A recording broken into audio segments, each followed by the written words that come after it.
For a social media that supposedly supports healthy conversations, security and privacy, and civic integrity, and on their website states we want you to have peace of mind when you come to Twitter, at least in the past 4 years, seem to affect the internet and society in general in a negative way. I feel like Twitter wasn't always the cesspool that it is today, and I say that because of how many more people that are on Twitter opposed to like 7 or 8 years ago, and how much of a hive mind it is today, whether, you know, it's political or moral or whatever. Even in entertainment, I feel like the influencers on Twitter, or quote unquote influencers, I like to say, they all do the same thing. They all tweet the similar stuff, like the most, you know, tweet out of pocket hot takes or whatever, and they get attention off it. And I mean like Twitter famous people, not like YouTubers or Twitch streamers that have a Twitter account and they tweet to their fans or whatever. But going back to the hive mind point that I made, there's different communities but no individualism, and I'm gonna give a few examples of what I mean by that. First one is definitely the Kpop Stands. I've never seen such a diehard community of people anywhere, and there's so many of them. Any comment section of any controversy or really anything on Twitter, you're definitely gonna find a Kpop stan somewhere in there. And I don't know if it's like the culture of being a Kpop stan that makes them do what they do, being in everybody's comments and pretty much just being toxic for no reason.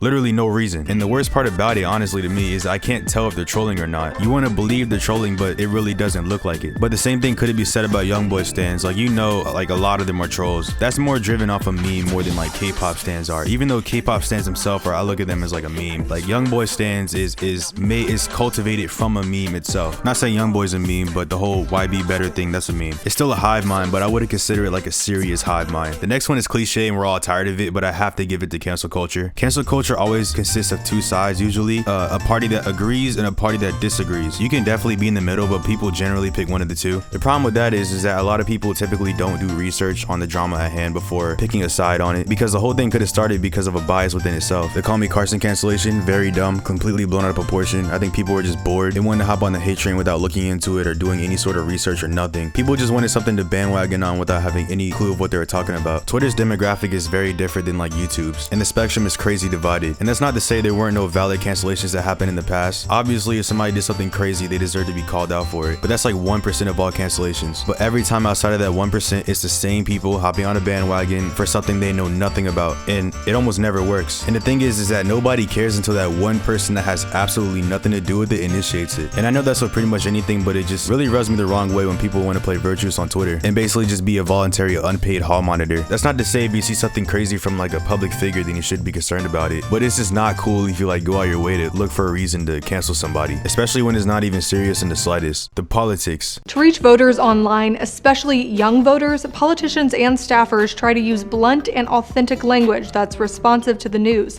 That's trickier than you'd think, but a key to using social media seems to be consistency. And I think that's why you kind of see politicians with very concrete ideological platforms and very concrete ideas or visions of what they want to see this country be. Politicians who've had some success on social media include Ted Lieu, whose 2017 tweet apparently won most viral post during a House Democrats online all-star competition to gain new followers on social media. There is an unreasonable amount of politicians on Twitter that are actually like influential on there. Like, I understand wanting to connect with people using social media as a politician. Like, it's pretty easy. You can just put out a tweet, people follow you. You can use it to boost your credibility by virtue signaling to a particular audience, but they flood everything. Things aren't even like political. And I think that's like a lot of the reason, at least some of the reason why Twitter itself is so political. There's a certain narrative on social media, especially Twitter, where if you're a little bit more left-leaning, or I just say left-leaning in general, then you're probably going to do a lot better on social media than somebody that's right-leaning. That's kind of been the status quo for like the past 3 years. It's really just saying things people want to hear on there. That's where a lot of politicians prosper on Twitter at. And it works. I mean, a lot of Americans really just can't see through antics. And people on Twitter love negativity too. At least like a certain side of Twitter. There's obviously a one side that's like on there for like humor and stuff, but there's that one side that just only feeds off of negativity. You know the exact type of people I'm talking about. There's people that wake up on the wrong side of the bed and just get mad at the world, and that's when the Twitter politicians come in and affirm to them that they're going to save the day. So basically, moral of the story is Twitter is not a good place for your mental health. I barely go on Twitter, probably every few months or something. You'll become one of the cesspigs on there and be in everybody's comments and just being nasty and